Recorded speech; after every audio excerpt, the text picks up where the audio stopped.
Wait. Now we're live. Okay, wait. I'm gonna play that song again. You never should. We never talk anymore.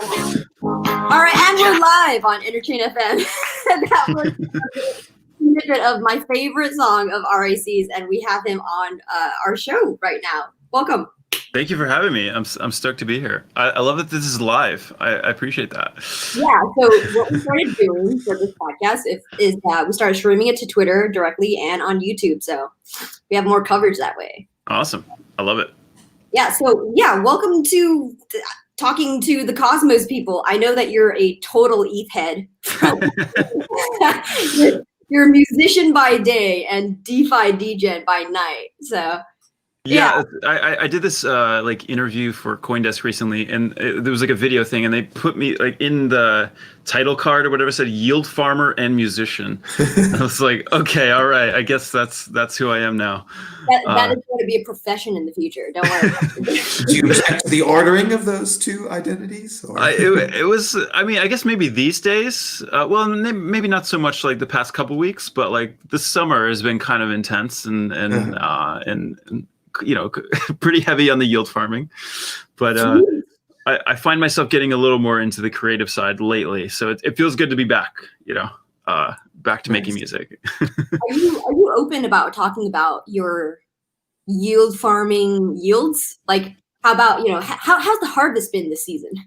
The harvest has been good. You know, it's interesting, like, again, like talking about this stuff in retrospect, because it's you look at the rates now and they're not, I mean, they're fine, but they're not like, we had like kind of a moment this summer where the yields were kind of insane, and and you know, I got lucky with a couple, and there was like a very wide spectrum of like, and anything from very high quality projects from governance tokens to like the worst kind of, you know, degen YOLO into, you know, like unaudited like smart contracts. So there's a lot of that, and but but for the most part, I just like, I was having fun with it, and I think that's something that, like, there's a lot of criticism around it, and maybe a lot of it was fair, but if you were sensible and did everything in moderation, you know, knowing the risks, and like you were okay with it, it was pretty fun, you know, to just like be in like group chats with your friends and be like, I'm YOLOing into, you know, shroom.finance or whatever, you know, it's like 20,000 APY right now, you know, it's like probably not a high quality project, but you know, YOLO, I guess. YOLO farming. But then there's like, you know, I'd say on the other end of the spectrum, there's maybe the uniswaps where you're, you know, it's maybe something more sensible, like 40 to 50%, which is still quite high. It's probably come down a little bit, where it's a known project. You know, it's well respected in the community, and you know, the risk of rug pulling was a little bit less, I guess. Mm. So yeah, I saw you tweet about the Kirby rug pulling. What was? Yeah. So interestingly enough, like, so I got lucky with my involvement with well, I didn't really. It's not like a deep involved. I don't know if you can hear my cat, by the way. He's being kind of loud. Oh, that would be great if you could come and do a cameo. Oh, he might actually. Oh my goodness, that's your cat? Is it Keyboard Kitten? Is that him? Let's see. Keyboard Cat. Let's see if he'll make an appearance. Here he is. Hey, Bo. Oh my goodness. He's not happy right now because even though he was just fed, because I fed him before this, so he would hopefully be quiet, but I don't think that's not his style. My bad. Now I totally lost my train of thought. What were we talking about? We're talking about Kirby rug. Oh, right. Yeah. So Kirby. Okay. So I don't know. I don't have like any kind of insider information about this, but basically, like, early on with Wi-Fi, that project, the Andre Cronje project that sort of took the ETH world by storm. I just happened to be in the curve pool when he basically like gave it gave Wi-Fi to all these people that were in the curve pool. So I just happened to be the right place, right time. And I earned some Wi-Fi, and I was like, this is crazy. I didn't expect this, and I got a little more involved in the governance side of it. And, it was just like a very small group of people. Like the price hadn't even gone crazy or anything like that. It was just this kind of interesting new project where he gave away the entire token supply in a matter of like 2 weeks or something. So it was kind of a thing. And then this one character started popping up on Twitter called Kirby, and he was like, learn to yearn or whatever. And he was like really enthusiastic about it. And, I think, crypto Twitter is kind of fun. There's a lot of memes and stuff. And it was just kind of a fun thing with Kirby. And it was like a lot of inside jokes, and, there wasn't really any real intent behind it. It was just, he was like yet another anon crypto Twitter account of somebody shilling Wi-Fi basically. Yeah. And I sort of engaged with him or her, I don't know who it is, but like pretty loosely. And there was always talk of doing some event at some point, post COVID, and where maybe I would perform or, something like that. And so funny. I actually had that thought. Yeah. So, which would have been awesome if things hadn't sort of imploded. But so I guess like then he started to get like a lot of momentum on Twitter, I guess, and started to get a lot of attention. And suddenly people were, I think they've sort of been doxxed, so I'm going to say he from now on. But like basically, they started promoting a lot of NFTs, and suddenly there was like, I think he was making something like 70 ETH a week just on selling NFTs. And it kind of like or something that is NFT, right? OffBlue. Yeah. And well, it was actually before that, and it was just on his own, like selling NFTs on Rarible. And I think that's where the idea of OffBlue came from, where it was like, oh, this is really going somewhere. But in the back of my mind, it was like, this is sort of like an anon crypto Twitter account, like that's making NFTs, and like why, like it was a bit of a stretch for me for it to like get as big as it did. So then it kind of turned into OffBlue, and because like maybe that was just trying to legitimize it and make it into more of an interesting project. And at that point, I was mostly disengaged with it. I didn't really even follow OffBlue or anything like that. It seemed kind of like it had maybe run its course, I guess. But a lot of people, kind of dove into it. Yeah. And I guess like maybe a rug pull isn't totally fair, but yeah, there was some shady stuff happening, and it wasn't really clear. Like, I don't know, people were sort of like buying into this, and like through NFTs, and it was sketchy at best, I guess. So yeah. But I guess maybe there was kind of one thing that's important to mention. It's like before really everything kind of fell apart, there was this project called EMN or Eminence that I guess Andre, he didn't like release it, but people found the contract for it.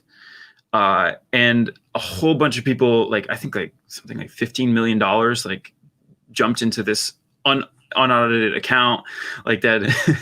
They're like no idea what it did or what it, like there's people like, oh, you have to like, literally on an Etherscan level, like going into the contract and like trying to mess with it.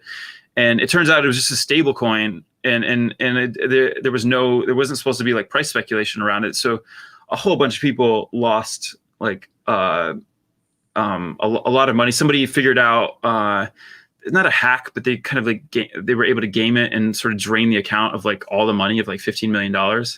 And they actually sent half of it back to Andre specifically. So there was like all this drama, like suddenly people were blaming him for everything. Meanwhile, Andre's like asleep. He's like in South Africa, like asleep, like not knowing anything that's happening. He wakes up, there's been this like $15 million theft. He has nothing to do with it. He just like, it was like some test thing he was building that people found, and it kind of there were death threats. It got really dark, and unfortunately, I think like Andre is sort of like not really engaged with Twitter anymore because this really kind of took a dark turn. Mm-hmm. And Kirby, this whole time, he was, you know, he's a spokesperson for Wi-Fi. You know, he's trying to, you know, he's trying to like, he's basically telling people like how to ape into this contract that is not tested, is not supposed to be live. It's really not supposed to, like, people are not supposed to touch this stuff. And he's like pushing people to get into it. And I think he really took like that was sort of the last straw, I think. And people really kind of turned on him. I can't imagine it being helpful to Andre whatsoever. Right. And so, you know, I sort of, you know, in the internal dev channels for Wi-Fi, some people like kind of, you know, I think Kirby kind of stepped down from there, and then he was sort of focused on the OffBlue stuff. But by then I think kind of his reputation had kind of been hurt at that point. Mm-hmm. So again, I think at the time it seemed frivolous and fun, but then, you know, a lot of people lost a lot of money, and then it became a lot more serious. So it's like, yeah, it was bound to happen, you know. So are people still in Wi-Fi, or have people forgotten about that and moved on to the next exciting thing? I mean, I think the Wi-Fi's pristine reputation has maybe been damaged a little bit, but I still think it's a super high quality project. I mean, the amount of the quality of devs that are involved with it are some of the best, in my view, and they're doing a lot of interesting things. I think there's maybe an argument to be made that their value prop is basically based on yield farming. So like it'll sort of fluctuate with yield farming. So like, for example, like one of the most prominent vaults that they have is only earning maybe 4% right now. So it's really not like, it's not the 100+% that it was like in the summer where everybody was like, Wi-Fi is amazing, it's the best thing on earth. Nothing really changed about the project. It's still high quality. It's more just the rates that they're able that are, you know, algorithmically defined are not, you know, at the same level. What changed about the rates? You know, who sets them? And so it's different every vault. So it's based on market demand, really. So it's, you know, these are all sort of the way that and again, I'm technical, but not like, I'm not a dev or anything like that. So if I'm wrong about these things, don't quote me on it. But basically, like these vaults are are sort of like these ways to automate all this other stuff that's happening in DeFi. So it's sort of like a robo-advisor. Like if you compare it to sort of the traditional world, like a Wealthfront, or I'm trying to think of like, maybe there's like another, there's a couple other like robo-advisors, you know, that will like auto invest your money. That's sort of like the approach that they were taking, where it's these contracts that automate other contracts. So it's sort of this other layer. But when the underlying contracts aren't that profitable, obviously the overarching one isn't going to be that profitable either. So yeah, and that's basically it. It got a lot of hype for what is kind of a boring like technical thing. Yeah, but there's nuances between each of the vaults, right? And yeah, like apparently Andre has done some interesting things with governance. Do you know what that is? Yeah. So I think the way that I think about like Wi-Fi, and the thing that really set it apart was kind of what I would refer to a bit earlier. So it's like when he gave away the entire supply, the entire token supply, the entire ownership of the protocol in a matter of 2 weeks. So, you know, typically, like, you know, when people are giving away these governance tokens, it's like over the course of like years and years and years. And he's like, here's everything. And maybe I don't think he even got that many out of it. So he's not even like, in terms of like actual real governance, I don't think he even actually has a huge part of it. I mean, he is sort of a primary dev, but he's not, you know, he's not this like massive whale, you know, like, so I guess like a lot of people talked about that as like a fair launch. I mean, there's maybe some arguments to be made against that, but I think it was an interesting approach where you're just giving the token away essentially to people that are engaged with that type of activity with yield farm. He basically gave it to yield farmers. It was like, hey, you guys understand this. You should be the governance for this new protocol that I'm building. So I think that was a really interesting idea versus like getting VC money, you know, like all that. Yeah. What does the governance for Wi-Fi do? What's it responsible for? So it's like approving like new vaults, any kind of new strategy that gets added to. So they're creating sort of like an infrastructure for where anybody can participate. So like if you create a new strategy that's profitable, that's better than what exists, you get a percentage of the fee. So there's sort of like this competitive nature of these devs, like competing to come up with the best strategy, the most efficient strategy. And you get like, I think it's like 0.5% or something like that. But it can be, if you have hundreds of millions of dollars in there, it's pretty significant. So it's creating a really interesting kind of open source playing field, I guess, for people to participate, I guess. So that's sort of my loose understanding of it. I can't say that I'm like super deep in the weeds. I'm just kind of I find myself early on involved, and I'd like to see the project succeed, but it's I feel like I'm sort of on the edge, just kind of watching it all unfold, I guess. I want to hear your coming into cryptocurrency story, because I mean, yeah, I would never imagined like talking directly to you. I started listening to RAC in I don't know, it's like 2012 or something, and I never thought that, okay, there's an intersection between music and crypto. Right. Never would imagine. It's okay. It's maybe not the most obvious thing, but like, crypto is such a cross section of my interests, and so like when I was younger, I was really into computers. I ran like my own Linux machines, like when I was like 13, and like so I've always been interested in open source, always been interested in building my own computers, things like that. So I guess my point is I've always been somewhat technical, and sorry, what's that? You've always been a nerd. You've always been yeah. No, always, and I own that. Like I love it. It's something that I greatly enjoy, and so within that context, even producing, a lot of recording and producing is very technical and computer based. So it all kind of is connected, and I feel like I had probably heard about Bitcoin, like in 2013, 2014. Like I think a lot of people maybe saw an article here or there, but I didn't really engage with it until I probably like late 2016, and as soon as I started reading into it, I didn't like everybody always is like, oh, I've read the white papers. Like, did you really though? Like, did you really read the white paper? I kind of, I don't know. But like, I definitely did not read the white paper. I've probably read some random article about it, and I was like, okay, this is interesting. What I found interesting about it wasn't really the financial side of it, because that's not my background. Was actually the digital scarcity aspect of it. Because my entire career, I mean, really, my industry has sort of been ravaged by the lack of scarcity, of digital scarcity. So we have sort of infinite copies of music that are, and we sort of have this inability to price it, because it's just freely, you can make as many copies of it as you want, which is great on many levels, but bad on others. So like, I thought, I was like, oh, that's really interesting. We have digital scarcity now. That's a new invention. I didn't know that we had that, So I think maybe just on a computer science level, it's like, oh, this is cool. And around the same time, I just did a deep dive into like other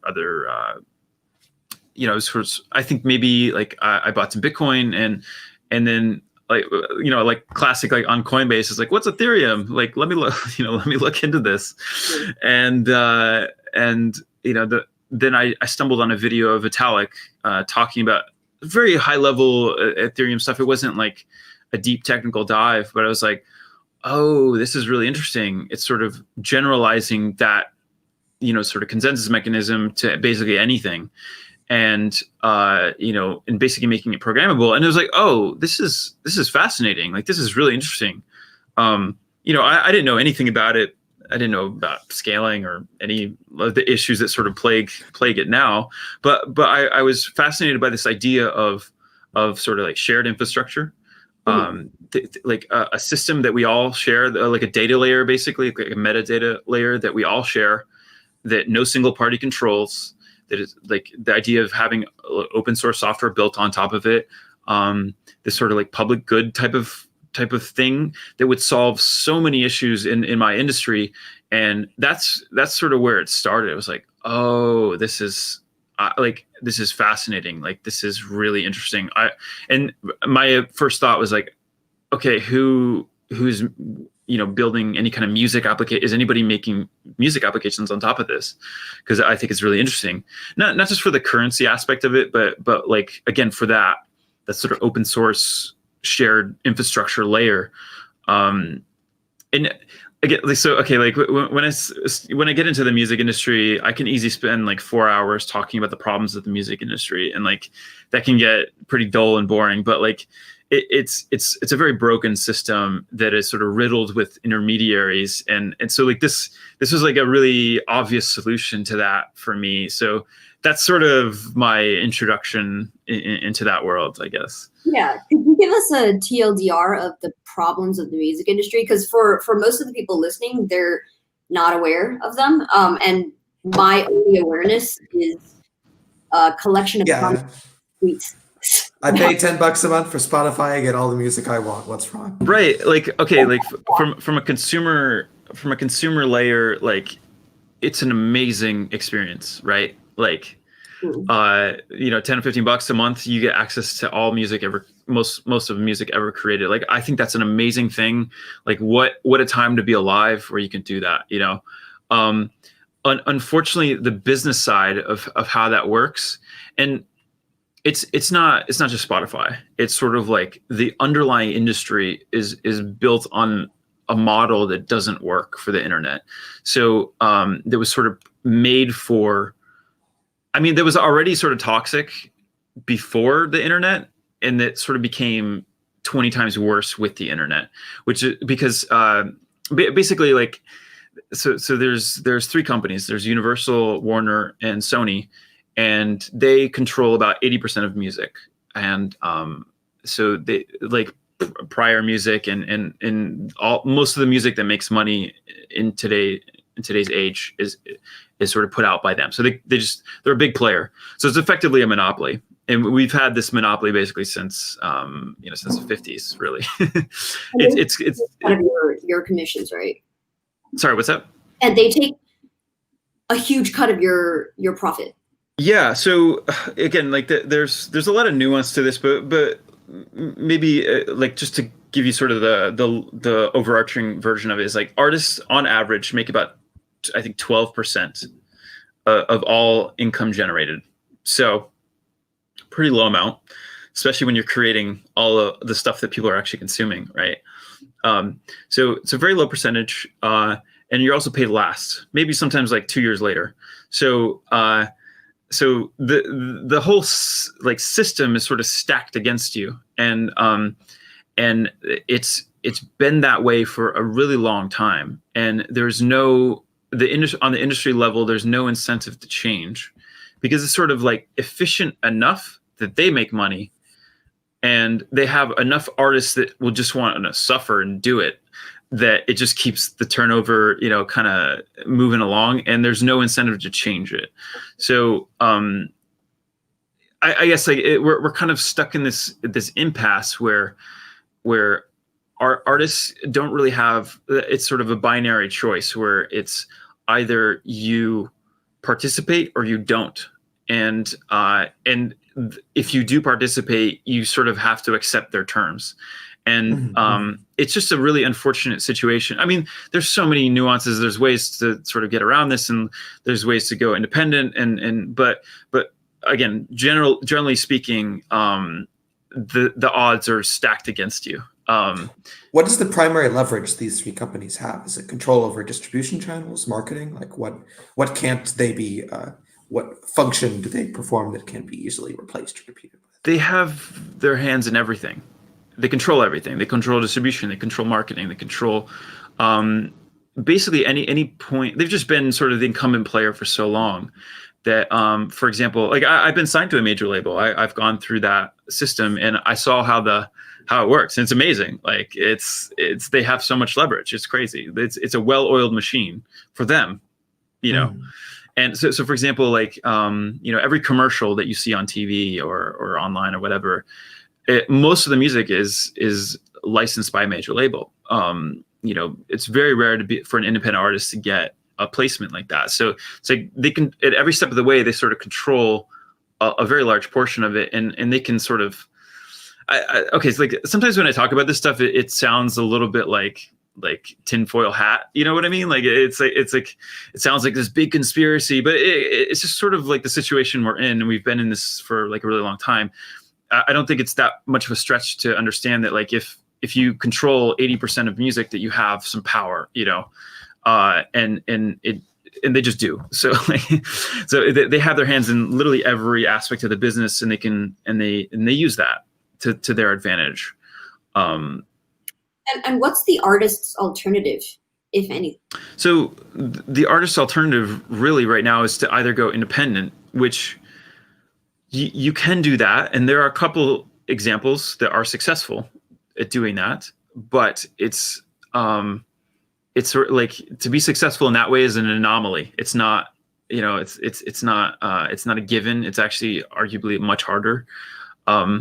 You can carve out like sort of a middle class existence by being an independent artist.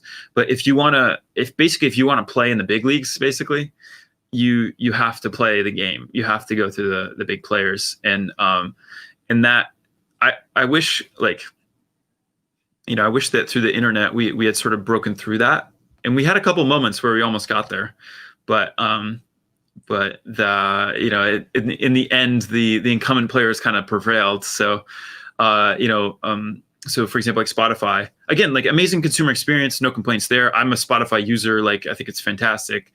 But those three labels own, I think, 30 or 40% of Spotify. So, and they get sort of special privileges that comes with being a major stakeholder. They get to set the rates, like things like that.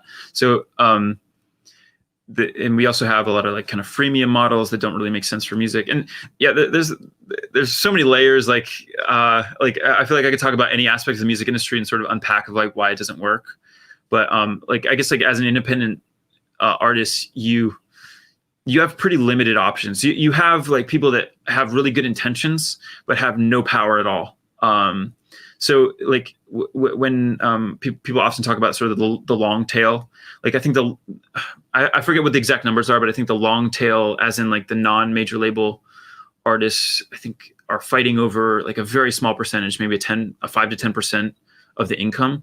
So it's like you have everybody at the bottom like fighting over like pennies, and then you have all the top players collecting all the profit. So it's just not a great system, I guess. Right. So I want to segue into what you're trying to do with RAC Coin, or what do you call that? Dollar sign? Yeah, no, I've been calling it. I guess I've sort of called it the RAC token.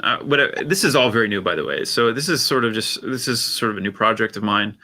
And I actually got a lot of it's funny because we were talking about DeFi and all that, but I got a lot of inspiration from that.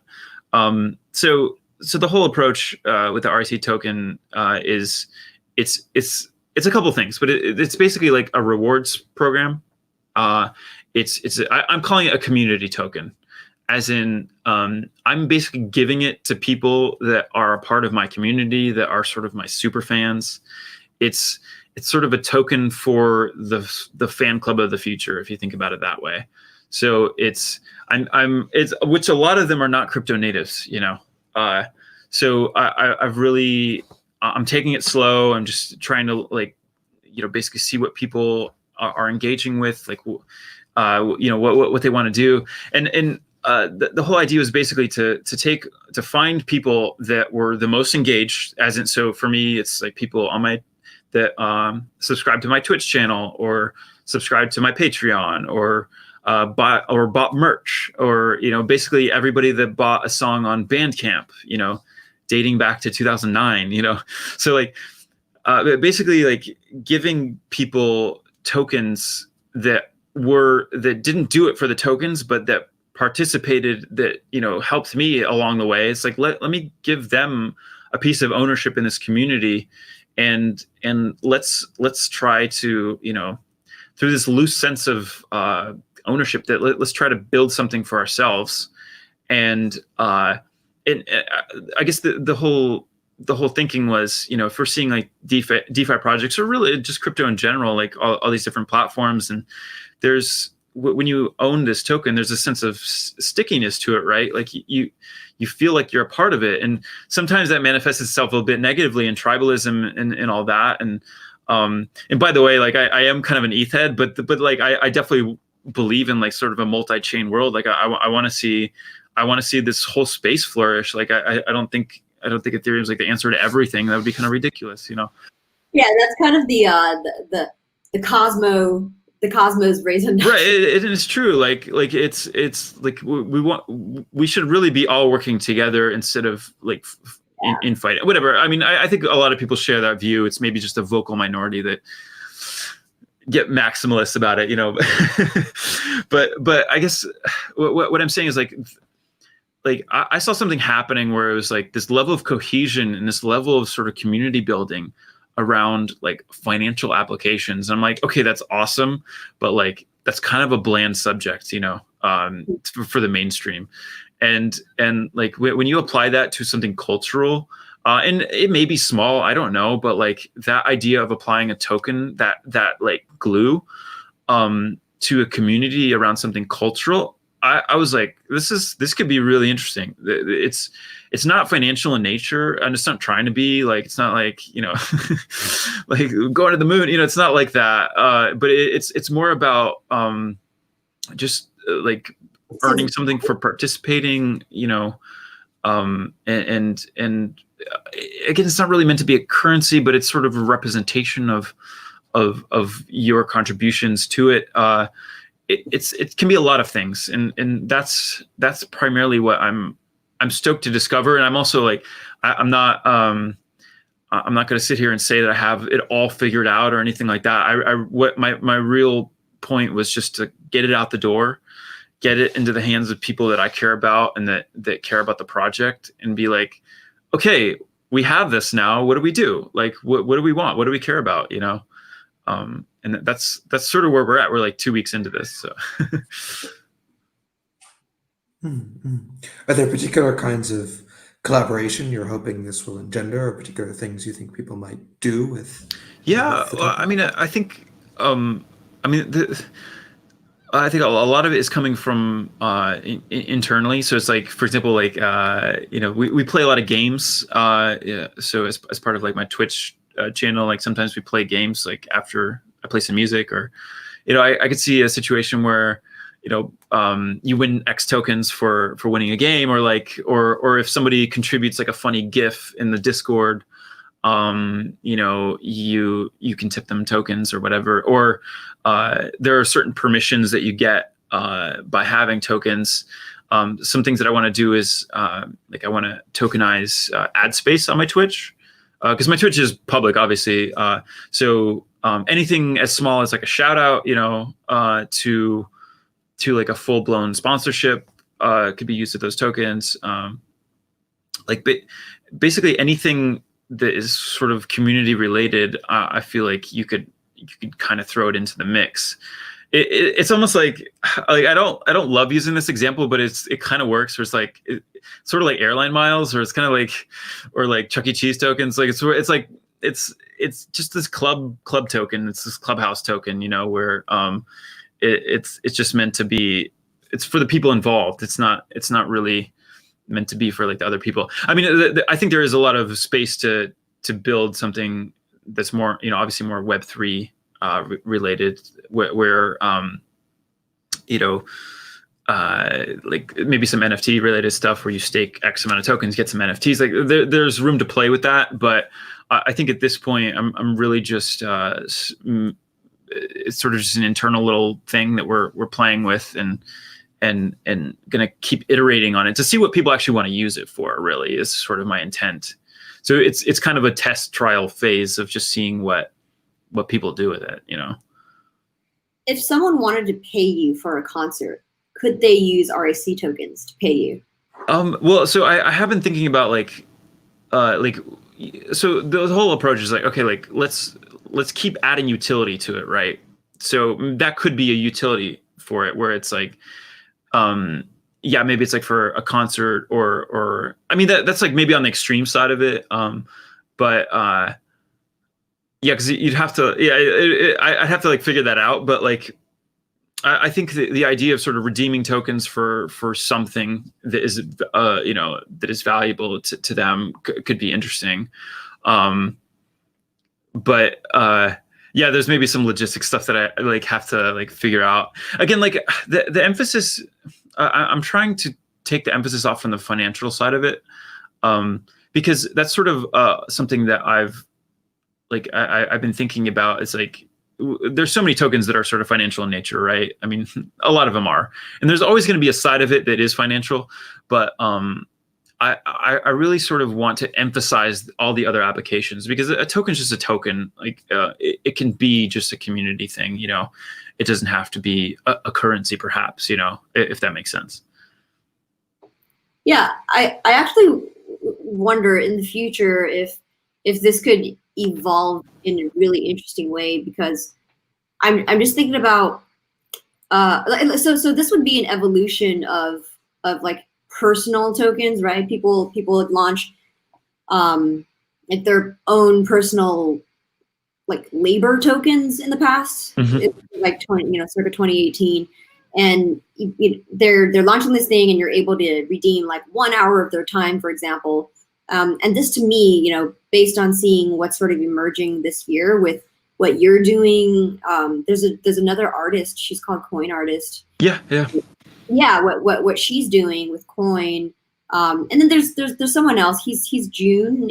He used to work at CoinDesk, and now he's doing his own cool meetup things. And so all of these different, I guess, like crypto influencers or whatever you want to call them, they're kind of launching their own tokens, and you're able to do various things with them. I think that's really cool, but at the same time,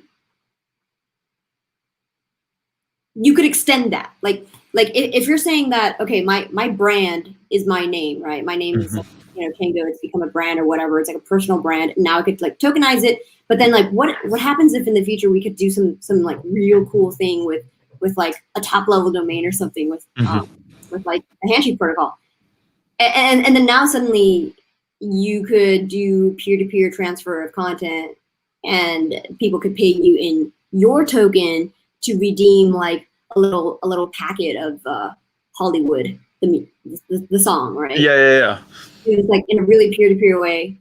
Yeah, this is just what I've been thinking about lately. Like it's super interesting. And to your point, there's been. So I think this is sort of maybe an emergent category that I think some people are calling social tokens. Like those three that you mentioned are definitely examples of that. But they couldn't even. All of them are pretty different, right? Cherry, for example, like that's one of them. Or there's maybe I think Kerman is also another one where it's like sort of selling time, or I think Alex is another one. So there's sort of like all these different tokens of like I think what I like about it is there's sort of just a lot of experimentation, and there's not really like a defined thing. Like we're sort of getting lumped into social tokens, and like I feel like my token is pretty different than some of the others, and others are like very different than like mine, obviously. So it's I like that level of experimentation. And I think at some point in time a standard will sort of emerge, and then maybe more people will start to adopt it, and it'll become a little more accepted. And I think a lot of people, it sort of bleeds a bit into securities laws, and like it gets a little bit tricky. There's the regulatory framework of this is a little murky, so I think that's something to be a little cautious about. But like I guess like I see a broader trend, which is there's this, I guess people are calling it like the creator economy, which is that we're moving from this platform centric thing where it's like we're all on Instagram and or whatever. And I mean, I'm sure we'll keep using these platforms, but we're starting to funnel people more into like Patreon, I mean, like it's a bit taboo, but like OnlyFans is another example of that, like where it's a paid content type of website, and a lot of people are using it in various different ways. And like, I feel like that is sort of a general direction that we're going to be headed, where it's creator centric. And that to me in general is like the way to go. And I think tokens are just yet another extension of that are really interesting. So like I don't know what the right model is for a lot of these like personal tokens or some of that. Like I guess to some extent there's been a lot of criticism around some personal tokens because it's like, well, how do you trust them? What are they just going to run away with the money? I don't know. Like, it's like there's a lot of sort of fair criticism around it. I think maybe I've eluded some of that because I sort of have a long career, and there's a bit of trust there already. But I think you could still make an argument that it's clearly not decentralized, or you could so it's. Well, often decentralization is just a convenient theater used to abdicate responsibilities. Yes. So, yeah, I guess it's like I'm cautiously optimistic, but I'm loving all the experimentation. I guess this is sort of what I was trying to say. So I wanted to touch back quickly, circle back to the concept of digital scarcity. Mm-hmm. So a token is a certain kind of digital scarcity, but at least to me, it's a different kind than when we talk about the kind of digital or analog scarcity music distribution maybe once had compared to what it has now. Do you think there are you interested in avenues for also applying digital scarcity to music distribution itself, or do you think that's kind of a done deal? I think we're so how should I put this? Like I have this theory. This is sort of new, But basically, I think we've been pricing music incorrectly for like 20 years. I think we've been pricing music as a reaction to Napster, and we've been pricing it far too low. And because of that, we've fallen into this equilibrium where the labels and the powers that be are making enough where they're like happy with it, but the people that are creating the content are sort of the ones footing the bill, really. So we're not able to capture our true value, and this is sort of where why I'm saying that I don't think we've been valuing properly, is because like if the artists aren't capturing that value, then I don't think we're doing it correctly. So the way that I've been thinking about it is like right now with like Spotify, for example, I don't even know what the actual rate is per play. I count it per million plays. That goes to show you like how we actually calculate this stuff. So 1 million plays pre-distribution, pre-everything is about $4,500. So that's 1 million people make about $4,500. So it's pretty low. Yeah, so it's pretty low. I think for the amount of people that are getting value out of something like that, that's incredibly low. And so like I've almost framed it as like I think we've been pricing it as if it's supposed to reach 6 billion people. And it just doesn't, because how could it?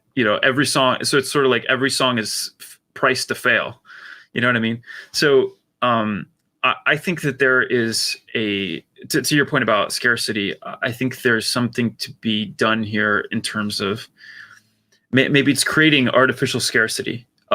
Maybe that's a way to capture the value that changes. Maybe it's a variable price or there's a lot of kind of problems that come from this that I don't really have the answer for. But what I do know is that what we're currently doing doesn't work. So like let's just start there and be like, this isn't working. And there's a lot of reasons why this doesn't work right now, because we have a sort of a free model where you can get a free account on Spotify that's ad based, that is not pulling its weight. So all the paid subscribers are subsidizing that freemium model, and the end result is that nobody gets paid. So it's sort of dragging everything to the bottom.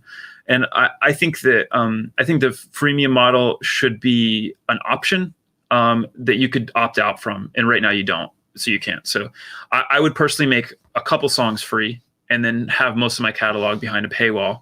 And maybe that's not consumer friendly. I don't know, but like we have to meet in the middle somewhere. You know, I think we have to find a model that works for artists and the consumer.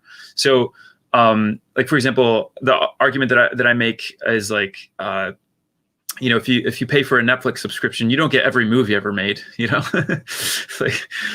but if you pay $15 for Spotify, you get every album ever made, which is kind of crazy.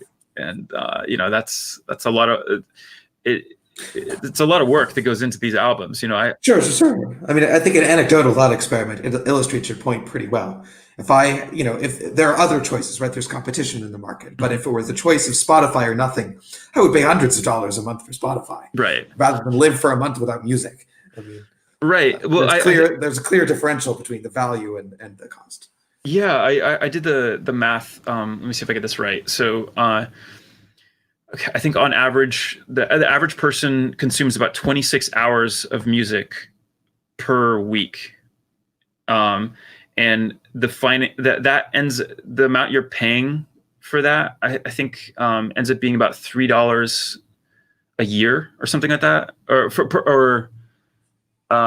wait, I tweeted about this anyway. Like I tweeted about this like a while ago. I think I did the math, but it ends up being like a super low number for the amount of value that you're getting. So like again, like my point is really just we've been sort of devaluing like music. Like I think music is more valuable, and we sort of fallen into this argument that's like, oh well, live music will make up for it, or we'll sell some T-shirts. And it's like I fight that because I've always believed that yes, that can be a supplemental thing, but that is not where you're getting the value. You're getting value from recorded music. Like I really think that the process of writing and recording music has value, and it should be priced accordingly.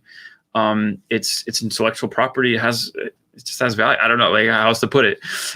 So like again, like the system that we're in is just it's sort of what I was saying. It's like opt in. So it's either you accept the bad deal or you don't.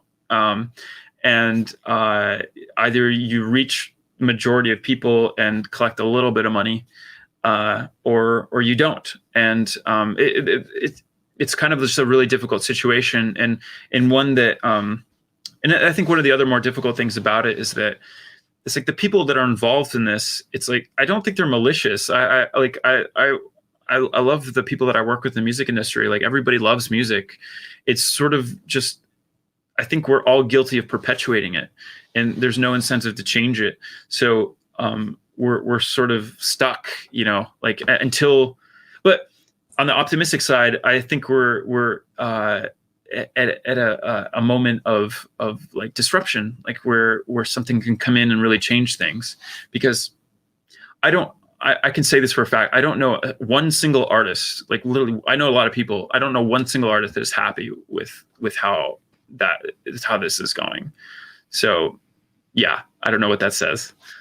So you're just waiting for the music industry's version of a Satoshi Nakamoto to come in and disrupt the status quo, so to speak, of the record labels, right? The way that person did it for the fiat status quo. I mean, and the banking. Like in a way, I'm not even waiting for that. I'm like trying to usher this in. I'm like actively trying to push this stuff forward and talk about it, because like if nobody even talks about it, then nothing's ever going to change. And I think I've felt a lot more emboldened lately because I mean, I think a lot of people have spoken up about the music industry finally. I mean, even Kanye West like posted his record deal, and which, by the way, I mean the financials were different, but I essentially got the same deal, like same rates and stuff. So it's like if I'm getting the same deal as Kanye, I mean, there's something clearly messed up here, you know. But like there's a lot of projects that are working on this. And maybe if I'll shout out one, it's like Audius, which is I think a really interesting project that is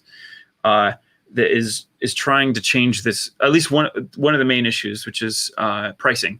So the sort of ability, or they're giving the artists the opportunity to price their own works, and that is a new thing. and that's sorry, my cat. I don't know if you can hear him, but that's like a really like big innovation in my view, which is crazy to think about because to me that's so obvious. But I think it's sort of something to celebrate, and they're already getting some traction. So I'm cautiously optimistic.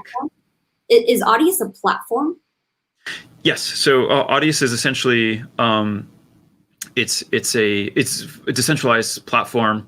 It's sort of a node-based thing where I mean the token's like based on Ethereum, whatever, but it's sort of a node-based system where nodes host the music and it's sort of spread around. So it's a mix of storage and I mean it's some of it's stored on IPFS and so it's using kind of like a bunch of different decentralized protocols, and it's fully open source. They have a pretty robust API. You can build on it. You can build your own application on it.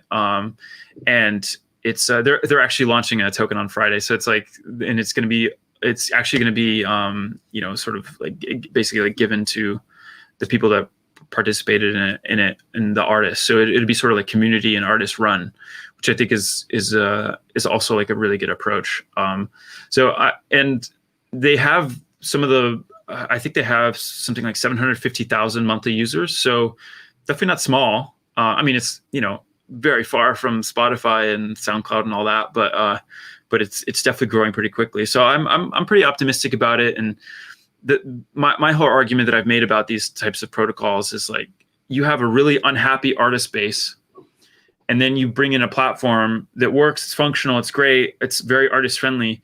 Like, where do you think the artists are going to push their fans to, if they're getting paid more on Audius, I mean, that Audius link is going to be at the top. You know what I mean? So I'm pretty optimistic about it. So who runs the nodes?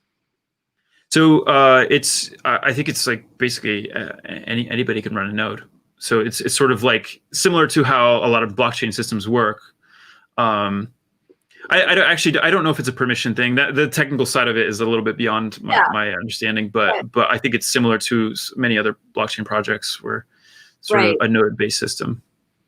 So anytime I hear there's a new platform, it's an alternative, and then it's supposed to subvert the existing paradigm, I get a little skeptical because that's when I think, okay, it's just like another alternative that promises to become the hero they deserve.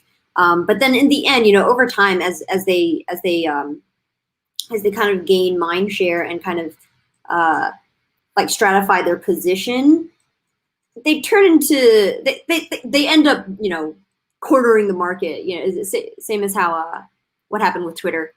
And so the direction that I'm sort of thinking with the types of problems that you've explained in the music industry is more towards like what sorts of protocols and like in what way can a truly peer-to-peer system with incentives built in, right, financial incentives built in to kind of sustain itself and to sustain people like keeping storage of these files, how can that happen? Right. Yeah. Right. No, it's a really interesting problem, and like I totally hear you what you're saying about like sort of the node infrastructure. I think like I don't want to speak for the team specifically because I'm sure they could explain this much more eloquently than I can, but I think the hope is really to sort of, it's not peer-to-peer per se, but it's basically somewhere on that as far on that spectrum as you can be, where it's shared widely and across the world. So it's not I'd say there's going to be a spectrum of users. Maybe just the average user doesn't care about it, and then there's maybe the power user that maybe runs a node and then collects fees on that, or that has the server space and the can kind of do that.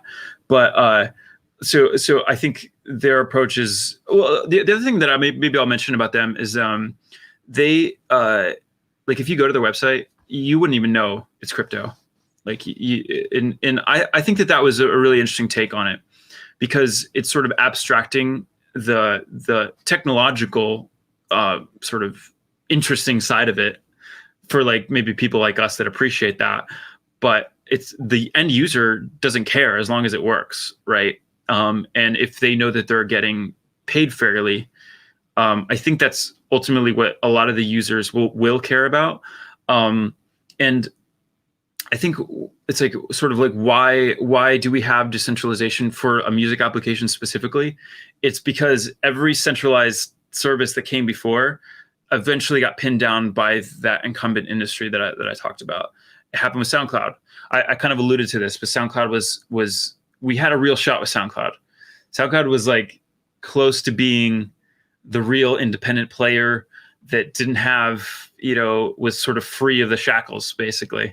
And in about 2014, that's when the lawyers really started to crack down on it. And they got stuck in all these weird licensing deals. I feel like a lot of people don't really know about this, but SoundCloud, they couldn't enable monetization for a long time because they had to do sort of like a licensing deal with a lot of these big companies, and these big companies essentially didn't. And so I was on a major label at the time, and I think I had something like 5 million like followers on there. So it's a very big platform for me. Like, it's like I really wanted to post my music on there because it's like I'm reaching this massive audience. It's good for my career, and I posted one of my tracks on there on SoundCloud in the middle of those negotiations, and they got really mad at me. They really came down on me, and I kind of like held my ground and like refused to take it down. And I think that caused some issues for me. But my point is that they were basically using their power to sort of hold down this independent player that was centralized, that had a real shot, that got a lot of traction, and they sort of like held them down. And then Spotify, the incumbent player, started their play account, just started to build from there. So there's a lot of shady stuff like that happens behind the scenes that I don't think a lot of people know about. SoundCloud was the obvious nail that could get hammered down by the incumbents.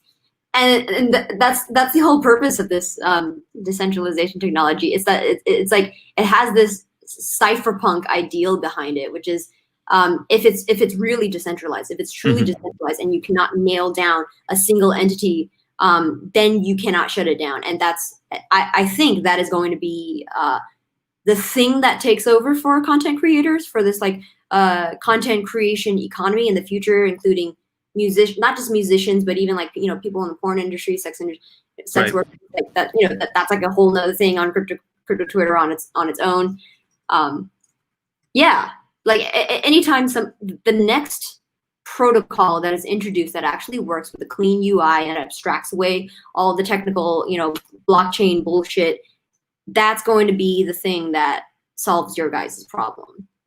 I think so. I mean, it if anything, at least a better option. Like I don't think the industry is going to go away or anything like that, but like we need a better option, because that keeps more people. Like the thing that I've been saying is like we actually don't have a free market right now. It's sort of an illusion of a free market. It's like it's yeah. So it's going to take like some real competition for things to get better. For example, like the touring industry, like for live shows and all that, it's actually hyper competitive, and it actually generates about 80% of income for artists.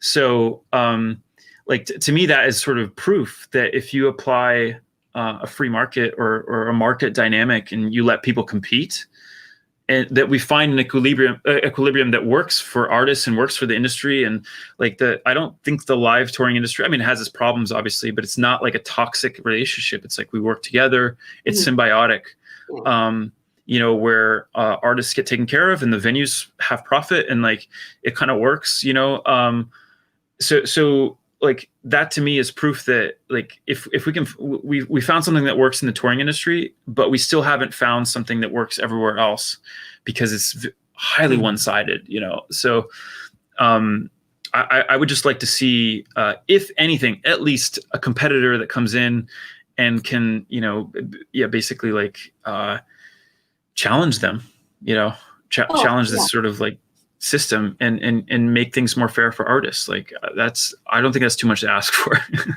Yeah, I'm glad to see another free market capitalist artist. Yeah, I mean, I think anything in moderation, I think things tend to. I think we'll find an equilibrium. Basically, is sort of my point. And I just want to see this option flourish, because like at least if it happens and it doesn't work, at least I've been proven wrong. But I want the option.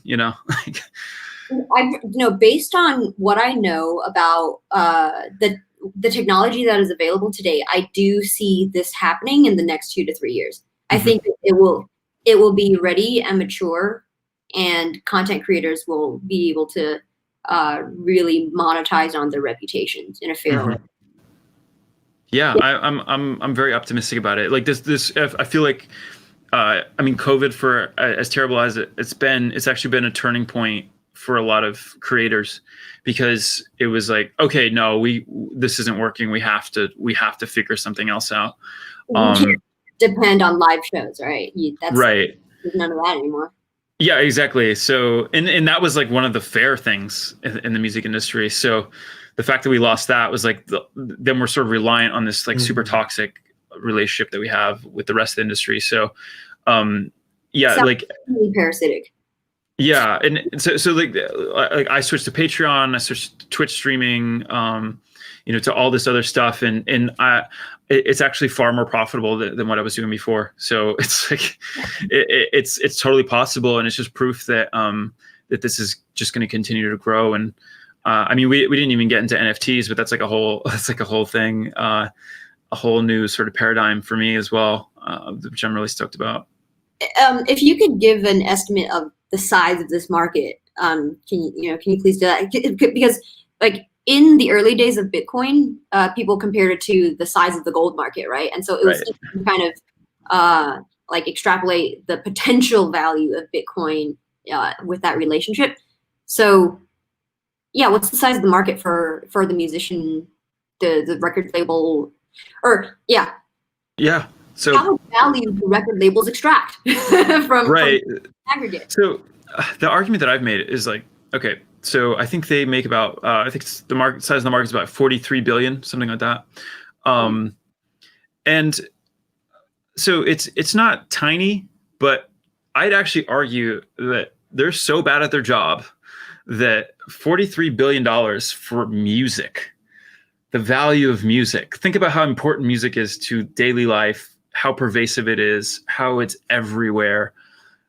Think about how small that is. Just like broadly speaking, like $43 billion is nothing to what I think this is actually worth. But even if we're gonna play on their terms, there's so much room to grow in terms of $43 billion in terms of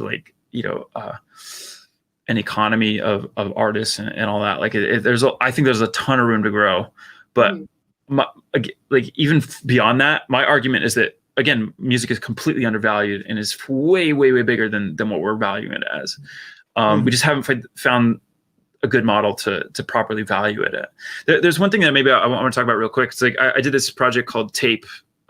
So I was doing this essentially, like, I wanted to do like a limited edition cassette tape for, like, I just put out an album a couple months ago, and I wanted to do like an extremely limited 100 tapes, and I wanted it to basically be sold on a market. So essentially, you couldn't actually buy the tape right away. You just buy the token, which gives you the option to redeem the tape. So the idea is that you bring some speculation into it, and we listed it at $20, and in the first day it went to $950, and at one point it hit $4,800. So like we had our own like little bubble for this for this tape, for like a cassette tape in 2020. It's just crazy to me. So again, like applying markets limited scarce goods to music, the thing that I like to say is like this is completely untapped. Like this is like we've been working with this like fixed price model for music for so long, like the $1 per song, like I think the play count is a terrible metric of value, so there's like all kinds of things that I think are just that I want to challenge. Like it's like, let's like, okay, the industry is saying that the play count is worth 0.0000 whatever cents. It was like, actually, no, it's worth a hell of a lot more. You're just not pricing it correctly. So, like, it's an illiquid. Yeah. Like I want to challenge these things and show artists and show other people that there's a better way to do this. And maybe it's a little bit outside of the system and pretty experimental. And I don't know where this is going, but like, what option do we have? So it's like, I think a lot of the success with different projects that I've had experimenting with all this stuff is sort of been proof that we've been mispricing music. That's the only conclusion that I can come to. Were you following the what happened with Unisocks? What Hayden was doing? Yeah. So it very much came from that. So there's a couple precursor projects to this, Unisocks being one of them, and then Saint Fame was another one where they sold this like long sleeve. I think it peaked at maybe $8,000 for. It's funny because I actually redeemed it, and I had the actual long sleeve, and it's like, oh, this is like an $8,000 long sleeve that I'm wearing. It's kind of weird. I obviously didn't pay that for it, but you know what I mean. Like it's just it was worth it. That with East Denver t-shirts too. So I talked to the organizer, and then like somebody donated, I forget how many ETH, like 30 ETH or something for one t-shirt. And then Vitalik wore it. He went on stage and basically marketed the hell out of that thing. Everyone wanted FOMO and like with like a buckhorn on it. Yeah, it was.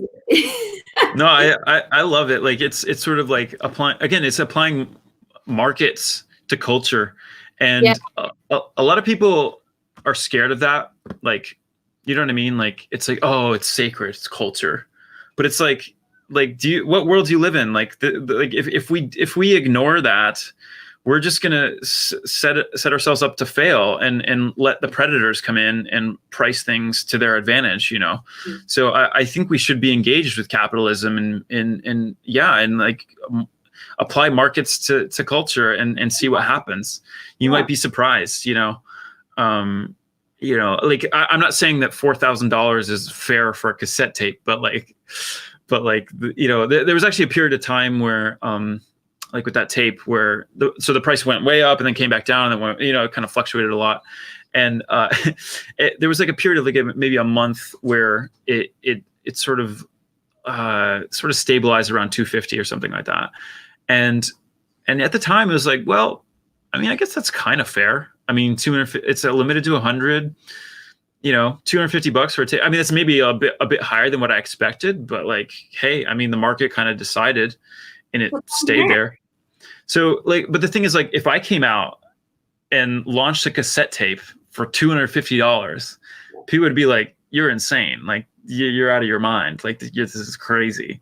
So, but because it was decided by a market and by speculators to some extent, then I feel like it found some proximity to its real value. And I think that's pretty awesome. I think that's really cool. Mm-hmm. Yeah, totally. Yeah, I want to put you on Handshake. I'm hoping that so now be aware that this is happening, right? And you could just buy your domain name. It's called like RAC, and then you could if you're down for hosting your own server or something and hosting your content on your own server, mm-hmm. and then transmitting your scarce your data through that, mm-hmm. then to kind of like build up a brand with your own like top level domain name, and it's like I actually run my own servers here at my house, so maybe I probably can do that. It would totally work that way. If you ran your server and you were kind of plugged into this peer-to-peer network where you guys are sharing content together, and you held like little torrents of information, that information being like pieces of music, right? And then mm-hmm. you share it amongst each other, and then you host your own domain called mm-hmm. No, that'd be sick. It's so hard to get the RAC domain no matter where I go. So I definitely need to, I should probably get on that pretty quick, actually. Yeah. You should check it out. Yeah. Yeah. No, but like, so I have a bit of a like, I guess like early on, I was fairly involved in sort of the peer-to-peer world. Well, involved in the sense that I was like very much into torrenting and like all of that stuff. But like I think one of the like I actually see Bitcoin and a lot of this technology as sort of an evolution of that stuff. Like so like first way to incentivize torrenting. So it's like so I guess like taking a sort of high level look at it, like, you know, it's like there's all these people that are sharing information, because it's what it is, just information. You know, it can be all kinds of information, but there was no way to sort of exchange value, you know. So it was like all these people doing it out of the goodness of their hearts, you know. Maybe there's a couple torrent servers that required you to seed or whatever, but for the most part, you know, people were just doing it because they wanted to. But like once you apply that and then put like a value exchange on top of it, I think that's sort of like where we're at, like on a high level, you know. And obviously technologies are very different, but like I think conceptually it just seems like an evolution of that kind of peer-to-peer internet. So I'm stoked. I don't know. I feel like Web 2 is finally seeing its final days, and we're kind of like entering the new world now. So I'm just excited about it, you know. Yeah, it's gasping for its last breath. Yeah, go down in flames. yeah. Yeah, in the future we could have just like a UI layer, and you could have like an alternative version where, you know, Jack can come in and say, "No, this is fake news." Right. Or censoring links and stuff. Yeah. Okay, cool. Do we have any other questions to close this up? These things subject to these podcasts typically run an hour long, and so we're a little bit over, but you know, super fun. Let's close up with last questions. Yeah. Oh, is there a chat? Because I haven't seen if there's. Oh, there's like a whole chat. I totally missed this. Oh my god.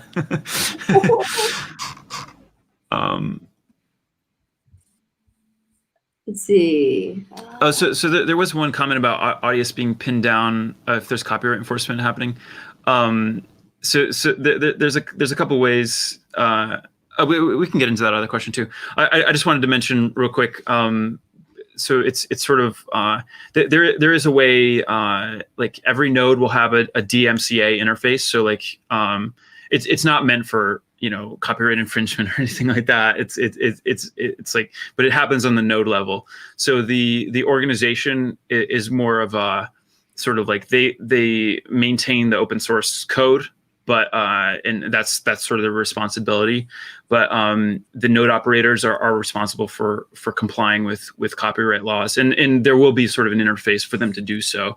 So it's like actually a lot of the labels that have engaged with Audius like are not stressed out about it at all, because it's sort of it works just like a lot of the other systems.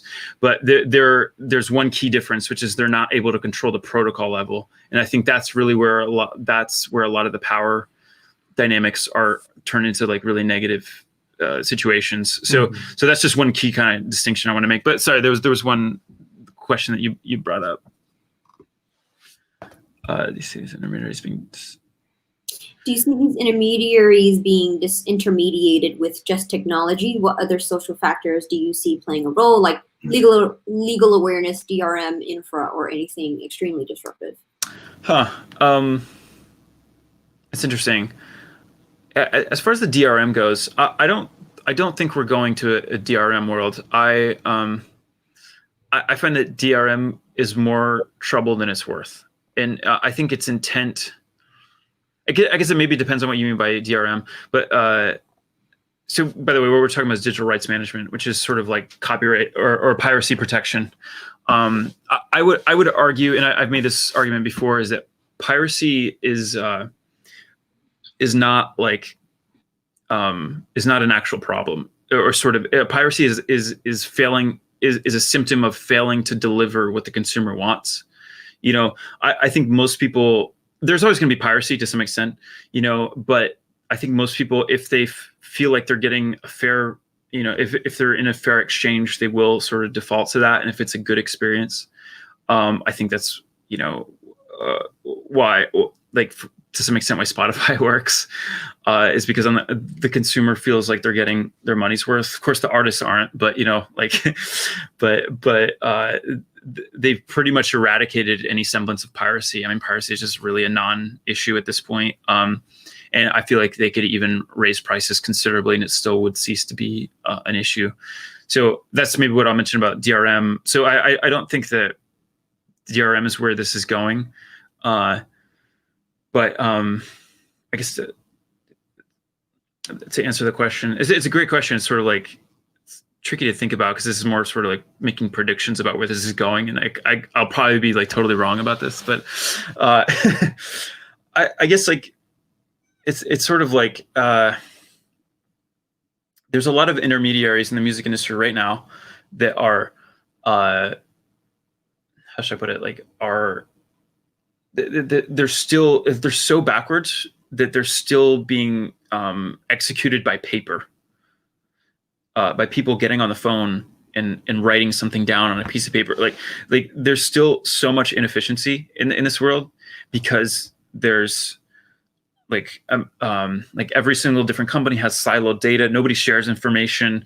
So for example, like if one agency is collecting royalties over here, and one agency is collecting royalties over here, their information might not match, which means that then it goes into some weird dispute resolution and never gets paid. And then, so you could have, even as inefficient as it is, it's even more so because there's not really like a good mechanism to collect all these royalties. So there's all kinds of problems that are sort of caused by the intermediaries, So by creating this sort of layer that, like this sort of standardization of data, I think would just be maybe would be just a technological breakthrough, and then people could compete on that, like build on top of it, and I think that would be like kind of an example of the technology making a huge impact versus just creating new platform or something, if that makes sense. Yeah, so we could cut out the corporate secretaries who are still working on their typewriters in 1970s technology. There's sort of a saying about the music industry, which is like it's a whole bunch of lawyers with a little bit of music on the side, and that's kind of how a lot of it works, unfortunately. Yeah. Jeez, sounds like government. Yeah. It's a bit. We're in 2020 now. We have blockchains. Not or anything, but it's information to be transferred instantaneously, and they're still operating that way. It's really surprising to hear that. Mm-hmm. Anyway, okay. So thank you so much. It was great having you on, and I'm just going to close out this podcast interview with a little outro. You feel the sun, not your friend anymore. Let's have a house party. When COVID is over, we should have. Absolutely. I'm kind of itching to play shows again. It's been a long time.